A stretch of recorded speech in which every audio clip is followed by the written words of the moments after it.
Parlamentares obstruem votação que pode impedir venda da SEDAI. Comissão de Economia debate o projeto de integração da região metropolitana do Rio. E CPI da Varig discute divergência no cálculo das dívidas da empresa com ex-funcionários em ação judicial. O Jornal da Alerj está começando agora.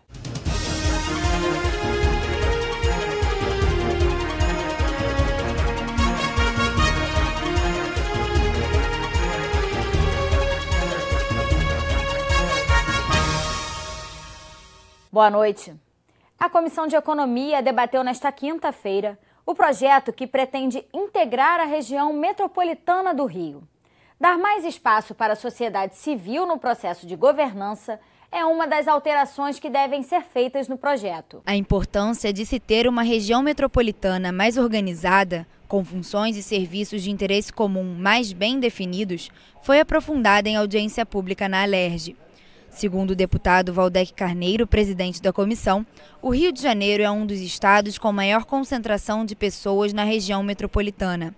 Apesar disso, de acordo com o deputado, há mais de 20 anos não se pensa a região metropolitana do Rio de forma integrada. Dos quase 17 milhões de fluminenses, 12 milhões vivem, trabalham, moram, criam filhos, enfim, na região metropolitana. O peso que isso tem, portanto, para a demanda de serviços, enfim, a complexidade do exercício das diferentes funções públicas, enfim, na região metropolitana, é muito maior. Então, esse projeto tenta restaurar uma preocupação de ter um ente, uma instância, um órgão estadual, e, sobretudo, que cuide da governança metropolitana e, sobretudo, ajudar assim, a estimular um pensamento, um olhar metropolitano sobre problemas que são comuns. O substitutivo que está sendo elaborado pelos deputados e deve ir à votação ainda este ano, quer dar à sociedade civil um papel mais deliberativo no Conselho Metropolitano, que vai ser criado, caso o projeto seja aprovado, para aumentar o diálogo entre os municípios. É importante que seja aprovado na Alerj,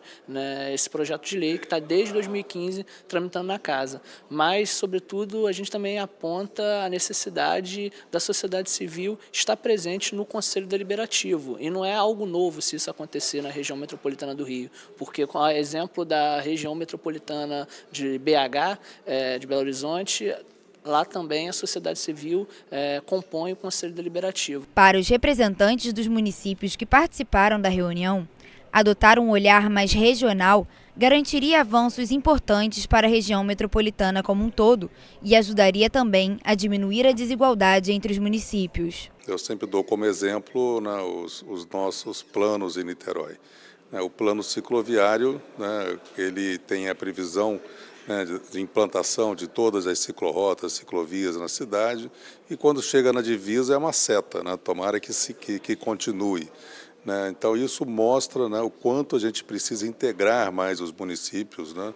No nosso caso, né, nós estamos conseguindo avançar bastante, né, com o Conleste, que é uma iniciativa de 15 municípios, né, no leste, né, metropolitano, mas, quer dizer, isso não é suficiente. Uma preocupação dos prefeitos é de como essa governança regional será feita e se os municípios menores terão, de fato, poder de decisão. A preocupação do meu município especificamente não é diferente da maioria dos municípios, principalmente do lado leste da Baía de Guanabara.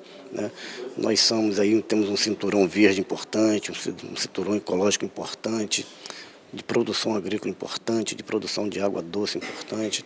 Então, esses municípios como Cachoeira de Macacu, Rio Bonito, Tanguá, Guapimirim, Magé, a gente entende que dentro do Conselho Deliberativo a gente precisa ter um peso de voto importante por conta da questão estratégica que é para a região metropolitana. De acordo com os participantes da audiência, a ausência por anos de órgãos metropolitanos que articulem recursos e políticas na região tem gerado um crescimento desordenado dos municípios e colocado em risco serviços essenciais. Isso preocupa, porque essa expansão tem sido feita, sobretudo, através de assentamentos informais, favelas, loteamentos irregulares, clandestinos, sem infraestrutura, né, com baixa densidade e que dificulta as concessionárias, por exemplo, dos serviços essenciais de água, esgoto, eletricidade, de chegar nesses locais, e que o custo é elevado. E mais do que chegar, quando conseguem chegar, também tem dificuldades de manter os serviços adequadamente. O professor da UERJ, Bruno Sobral, afirma que a melhor estratégia para projetar um futuro mais organizado e com um modelo de desenvolvimento mais sustentável é integrar a região metropolitana. Para isso, o professor lembra que é preciso pensar as questões econômicas relacionadas à viabilidade do projeto. O Rio de Janeiro ele precisa de pensar, articular essa temporalidade estratégica com seus desafios de recuperação econômica. Ou seja, como sair da crise, aquilo que eu falo, isso não é uma agenda secundária, uma agenda para ser pensada depois. Então, o papel do fundo, o papel de você pensar como ter ações concretas para retomar, então, investimentos, para resolver problemas seríssimos, estruturais de infraestrutura, é um caráter fundamental para consolidar, inclusive, o projeto. Divergências no cálculo da ação que apura a defasagem tarifária da Varig podem provocar um prejuízo superior a R$1,5 bilhão na indenização da massa falida da companhia e no fundo de pensão Aeros. A denúncia foi feita por funcionários e ex-funcionários da Varig durante a audiência pública da CPI para investigar a falência da empresa. Em agosto do ano passado, o STF manteve a decisão que condenou a União a indenizar a massa falida da Varig no valor de R$3 bilhões a ser atualizado. A sentença estabeleceu um modelo de cálculo e o perito oficial chegou a um valor superior a R$7,5 bilhões da dívida. Mas, segundo este comandante da Varig, o perito Mark Estevan, contratado pelo Fundo de Previdência Complementar Aeros, calculou a atualização da dívida 20% abaixo do que o determinado pela Justiça. O nosso questionamento é por que fazer um laudo desta natureza, usando um cálculo diferente da sentença, quando o próprio manual diz para obedecer a sentença, e cujo resultado reduz o valor atualizado e calculado pelo perito original da causa de 7 bilhões 527 para 6 bilhões de reais, ou seja, um prejuízo superior a 1,5 bilhão. Esta é a questão. O liquidante da Varig, Luiz Gustavo Barbosa, acompanhado do advogado, que preferiu não dar entrevistas, admitiu durante a audiência que o Fundo de Previdência Complementar Aeros contratou um perito, mas que é a Justiça que irá decidir o valor da dívida em juízo.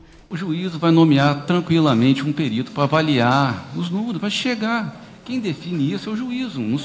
Não vai ser o Aeros, não vai ser o advogado da Varig, não vai ser a ABRA, não vai ser ninguém. A decisão do STF aconteceu no processo que tramita há mais de 20 anos, referente ao congelamento de preços impostos para conter a inflação durante o Plano Cruzado, entre 1985 e 1992. Na época, a Varig alegou que a medida causou prejuízos financeiros à empresa e o desmonte de seu patrimônio. O deputado Paulo Ramos, presidente da CPI, que deve ser concluída ainda este ano, quer abrir espaço para antecipar o pagamento da parcela dos prejudicados.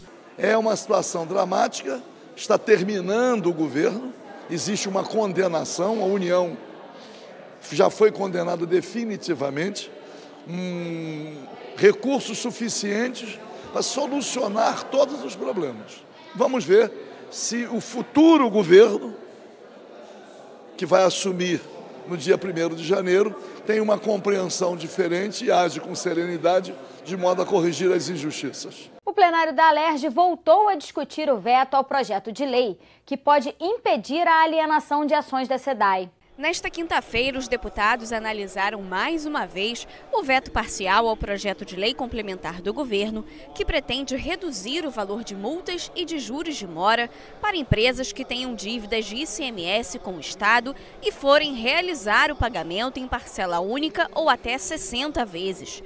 Quanto menor o prazo para quitar a dívida, maior o desconto concedido pelo Estado.